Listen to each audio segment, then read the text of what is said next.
ভারতীয় দল থেকে হতবাক সকলে। চমকের পর চমক। ইন্ডিয়ান টেস্টে কারা প্রথমে ব্যাটিং করে বন্ধুরা, আপনারা যদি দেখতে চান তাহলে ভিডিওটি শেষ অবধি দেখতে হবে। চ্যানেলটিকে সাবস্ক্রাইব করে একটা লাইক দিতে হবে এবং নোটিফিকেশন বেল আইকন দাবাতে হবে। টেস্ট বিশ্ব চ্যাম্পিয়ন দলের অধিনায়ক টিএম্বা বাউমা ম্যাচের আগে বলেছিলেন, ভারতের মাটিতে ভারতকে হারাতে চাইলে প্রথম শর্ত টস জেতা। মজা করে বলেছিলেন তিনি নাকি টস করার অনুশীলনও করেছেন।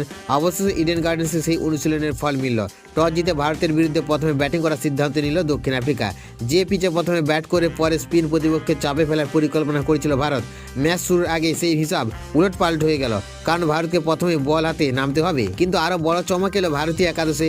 ইডেনের দল দেখে হতবাক ক্রিকেট প্রেমীরা।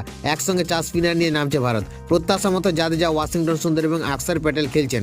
সঙ্গে যুক্ত হয়েছেন চায়নাম্যান কুলদীপ যাদব। মোট 6 বোলার নিয়ে মাঠে নামছে দল। 2 পেসার জাসপ্রীত বুমরাহ, মোহাম্মদ সিরাজ। একাদশ থেকে বাদ পড়েছেন সাই সুদর্শন। তার জায়গায় 3 নম্বরে ব্যাট করবেন ওয়াশিংটন সুন্দর।